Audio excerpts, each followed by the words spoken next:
welcome to maths time. So in the Euclids geometry, introduction to Euclids geometry, the exercise.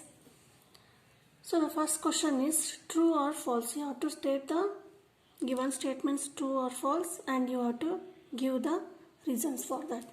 The first one is only one line can pass through a single point. This is a single point. They are saying that only one line can pass through this point. A is a single point. Is it true or false? We can pass many lines through this A line. We can pass infinite number of lines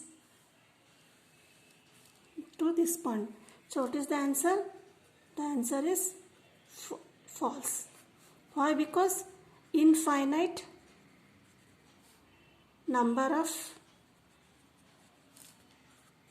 lines can be drawn from single point. So this is the answer. Then second one is there are an infinite number of lines which pass through two distinct points. See here, two distinct points are given, that is A and B. What is the statement? There are infinite number of lines. We can draw only one line here. So what is this postulate here? Given any two distinct points, there is a unique line we can draw. We can draw here like this, but they are not the straight lines. So this statement is false. Then a terminated line can be produced indefinitely.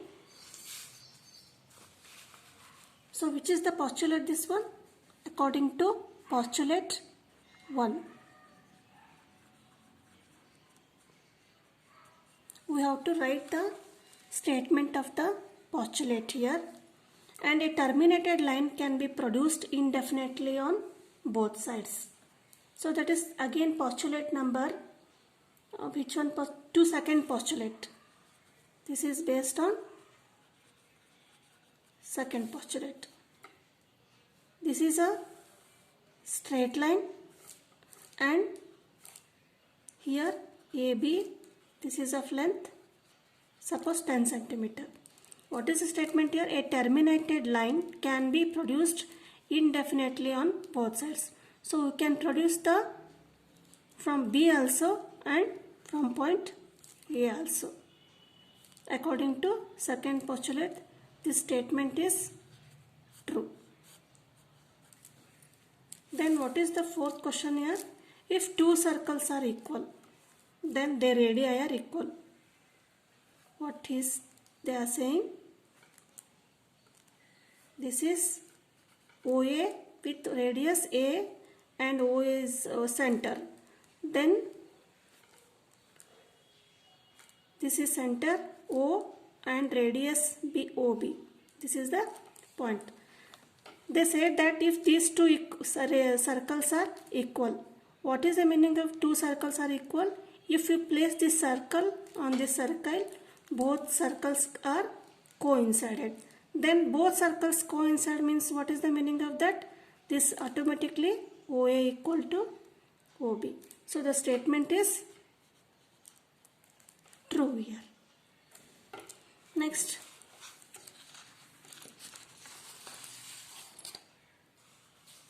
So what is the fifth question? Fifth question is if AB equal to PQ, PQ equal to XY, then AB equal to XY.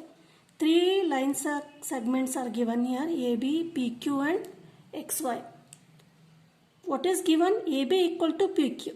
The length of AB is equal to the length of PQ and length of PQ is equal to length of XY. Then AB equal to XY. According to postulate, last postulate, that is, what is the postulate?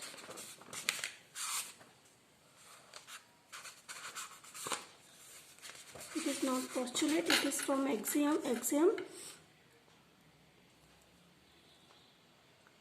if things equals are subtracted, if equals are added. Axiom 1 from this is true because from axiom 1, what is the axiom 1? We have to write the statement that things which are equal to same thing are equal to one another.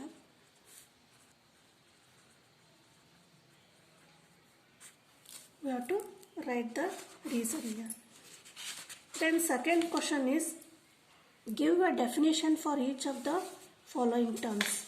So the terms are here. First one is parallel lines. So what is the meaning of parallel lines?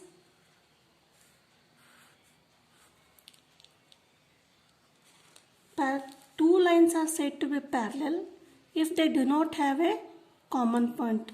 So what is the meaning of this?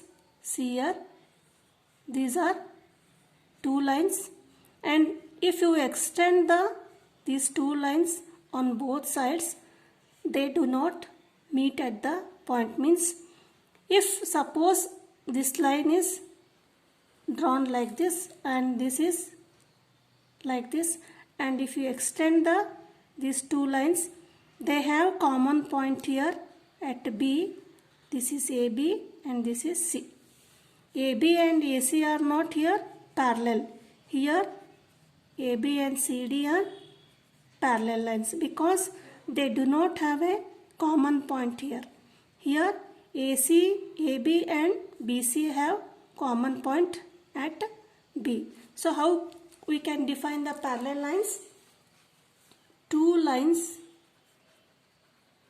are said to be parallel when they have no common point. When they have no common point in between them. The second one is perpendicular lines. Second definition is perpendicular lines. So what is the meaning of perpendicular here? If AB is a line, then this is BC is called perpendicular. If AB and BC have common point at B, and so what is again one condition? B should be 90 degree. This is the perpendicular lines. Then we can define two lines are said to be perpendicular when they have a common point in between them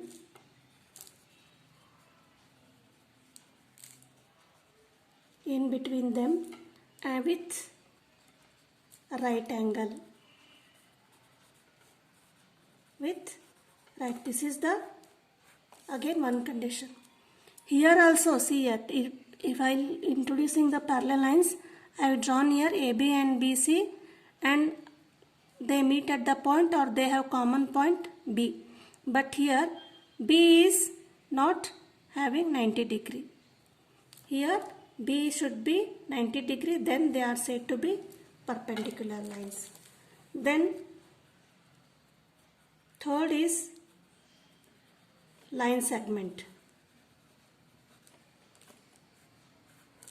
So what is line segment? We know that this is a straight line.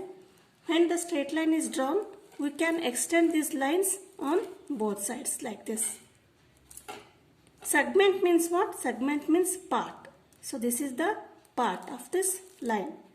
AB is a part of this straight line and this is terminated. Terminate means This is stopped. Suppose this is 10 centimeter. Then AB is called line segment. So how we will define? Line segment is a part of line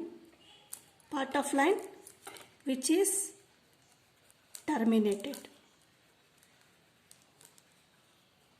Which is terminated or of definite length.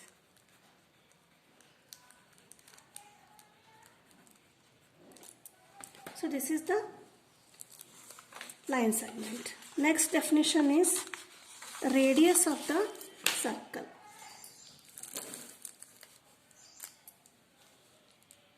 Next, fourth one is radius of the circle.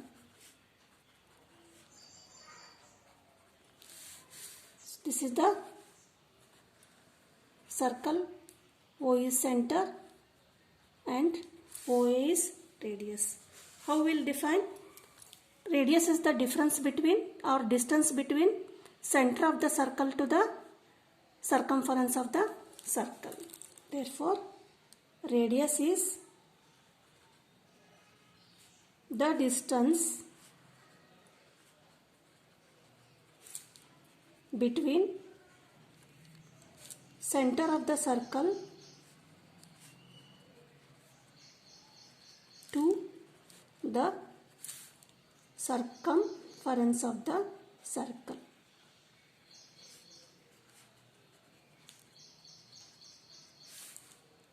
Now next is square. So what is square? Square is a quadrilateral. Suppose A, B, C, D. 4 sides are there, but AB is equal to BC, CD and AD. Here all sides are equal and all the angles are right angles. How we will define a quadrilateral? A quadrilateral means a figure which has closed figure which has having 4 sides. That is, a square is a quadrilateral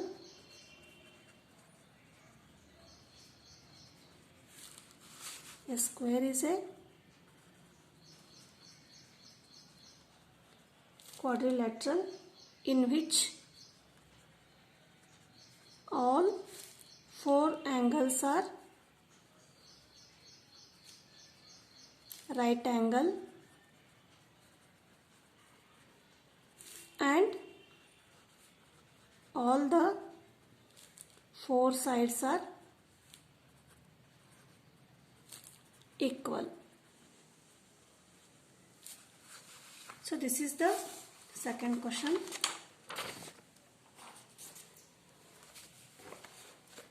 Next, see here the third question. It is little lengthy, so I have not written here. Consider 2 postulates given below. Here 2 postulates are given here. What is the first postulate? Given any 2 distinct points A and B, there exists a third point C which is in between A and B. And second postulate is there exist at least 3 points that are not on the same line. Then what is the question? Do these postulates contain any undefined terms? Are these postulates consistent? Do they follow from Euclid's postulate? Explain. So what are the meaning of consistent means? If we are unable to draw any definite statement from the postulates, then the statements are called consistent. Here what they say is given any 2 distinct points. Here third question is, see here, given any 2 distinct points A and B. A and B, there exists a third point C which is in between A and B. They are saying that in first postulate, C is a point in between A and B. And in second postulate, they say that there exist at least 3 points that are not on the same line. This is A, this is B, this is C. What they say that? They are not on the same line. Only 2 points are on the line and there is a point, the B is not on the line. So, by seeing these two postulates, there is nothing in relation between the postulates and axioms of the Euclids. So, they are called consistent. So, how we have to write that? First one is, for this given 2 points A and B, there is a point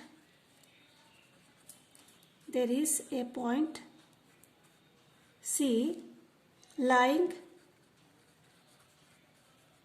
on the line or the line in between them.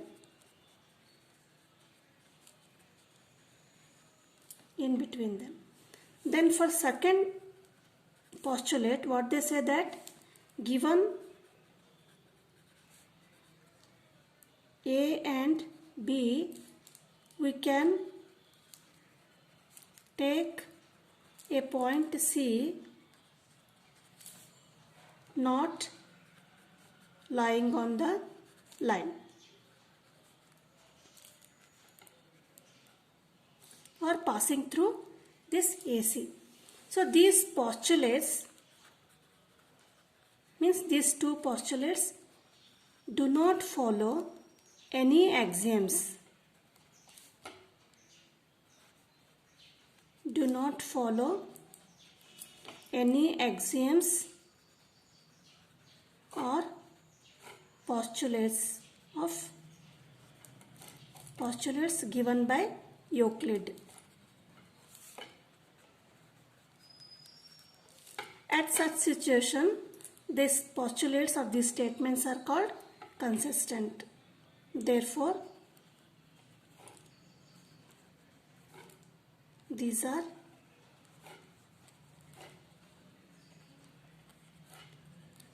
consistent. Again I am explaining. So what is the meaning of consistent? Consistent means we cannot draw any definite decision or statement from these two given postulates. Then these statements are called consistent.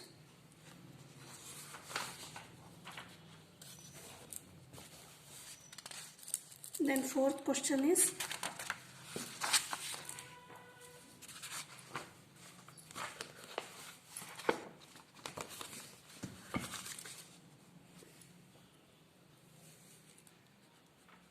if a point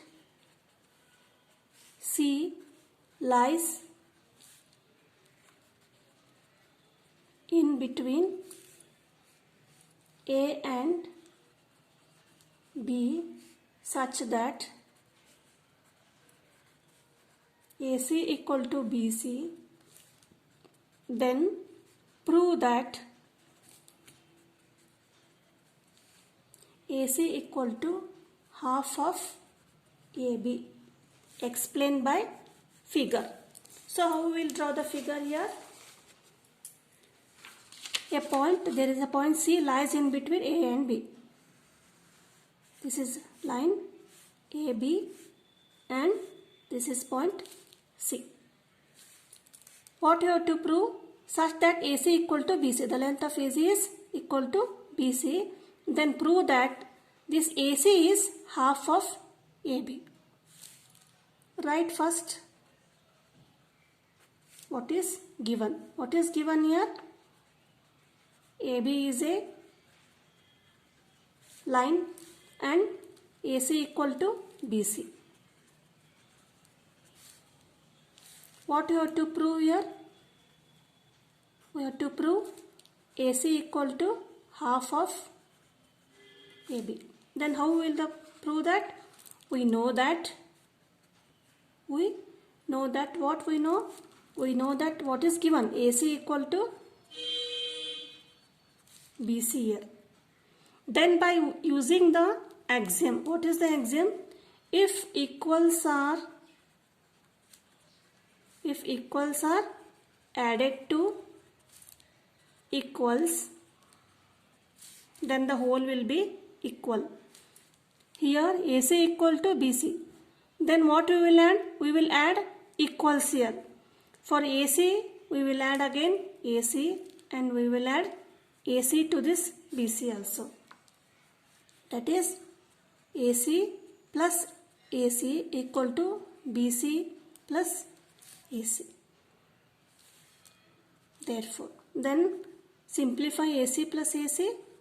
2AC equal to BC plus AC is AB. Therefore, AC equal to this 2 becomes here 1 by 2 into AB. This is what we want. That is AC equal to half of AB. Again see here, we know that AC equal to BC. By using the axiom, if equals are added to equals, the whole will be equal.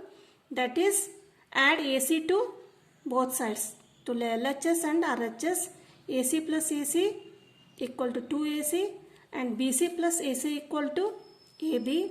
That is, AC equal to 1/2 of 1 by 2 AB. So this is the answer we get. Next, what is the fifth here? Fifth question is,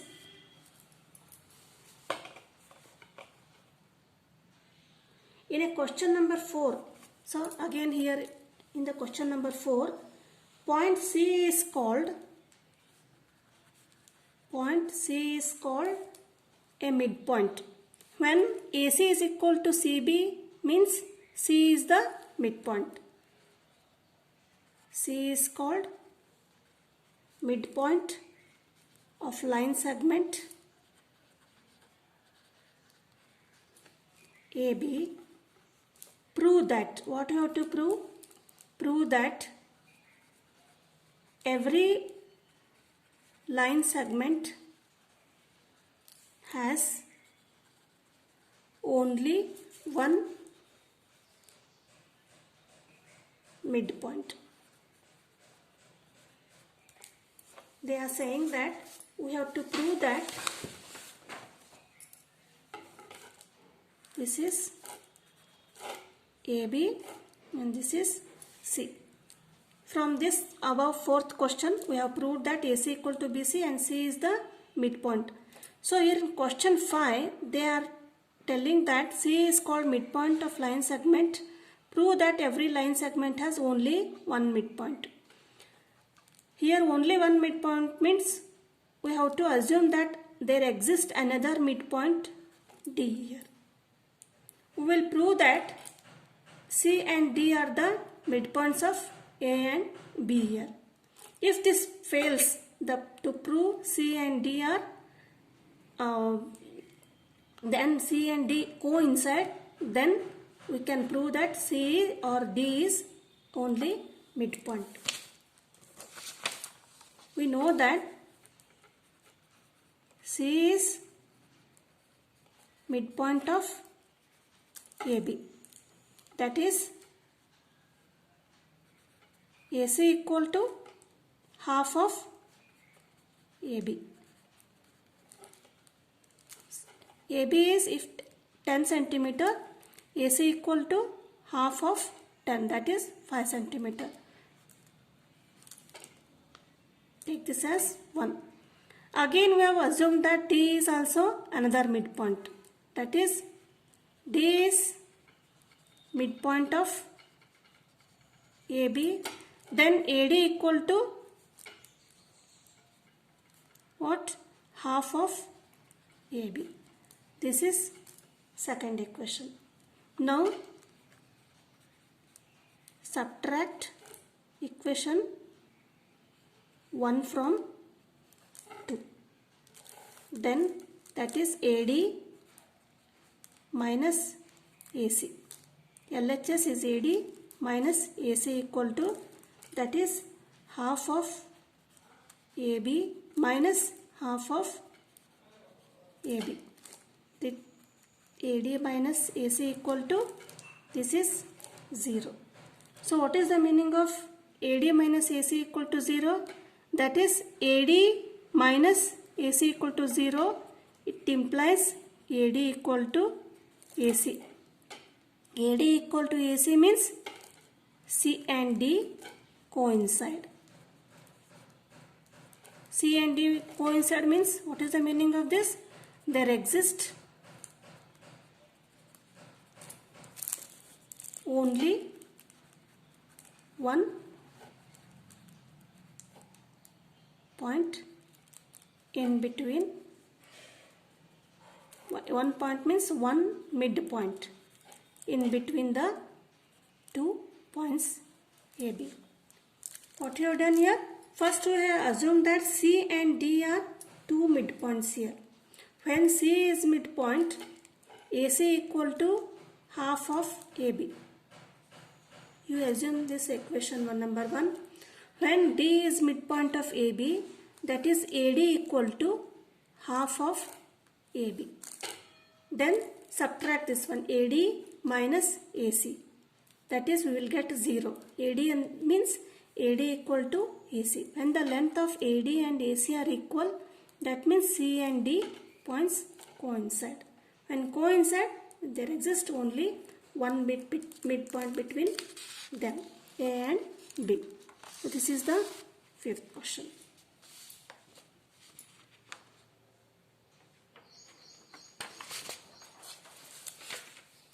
The 6th question is,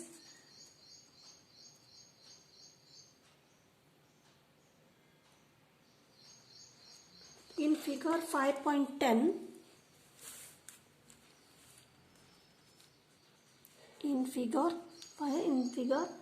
if AC equal to BD, then prove that AB equal to CD. The figure is given in the textbook. This is A, B, C, D. What are they saying? If AC equal to BD, prove that AB equal to CD.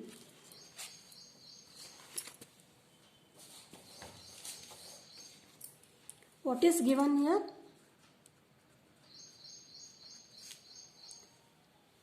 AC equal to BD.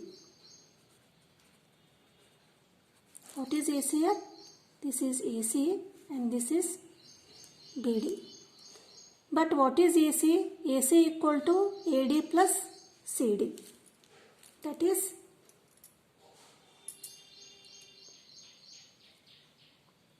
AC equal to BC. I think I have written some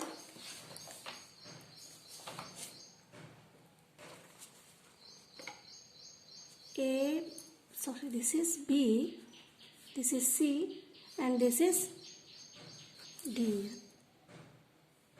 Okay, see, I marked wrong here. A, B, C, D.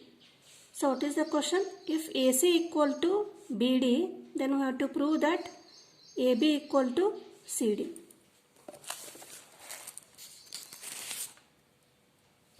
So proving that, we know that AC equal to BD. But what is AC? AC is AB plus BC and BD equal to BC plus CD. Then in LHS and RHS, BC is common here. Therefore, AB equal to CD. This is we proved. Only 2 steps are here. First given is AC equal to BD, AC equal to AB plus BC and BD equal to BC plus CD. Then cancel both BC from LHS and RHS. What we will get? AB equal to CD. This is the sixth one. And seventh question is also lengthy little one. Why is axiom 5 in the list of Euclid's axioms considered a universal truth? So what is the fifth axiom here? Fifth axiom is the whole is greater than the part. This is the statement. What is the fifth axiom here? Seventh question. Fifth axiom.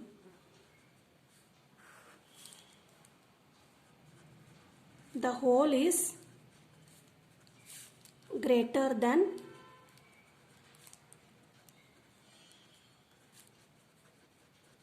part.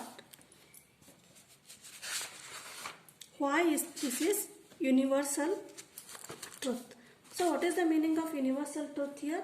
Universal truth means we can apply or we can for use for the axiom for in the arithmetic, in the geometry, and in every field of the phenomena that are in the earth. That is, I have explained by taking the example of a circle here. So this is whole and this is part. So what is the axiom? The whole is greater than part. The area of this whole circle is greater than the area of this circle. Again, take a line of AB. This is 10 centimeter. We will take a part of this. That is CD 4 centimeter. That is, the CD is, the length of CD is less than length of AB. This is 4 less than 10. So this like this axiom can be true or truth for all the every part of the universe. Since this is true for every part of universe,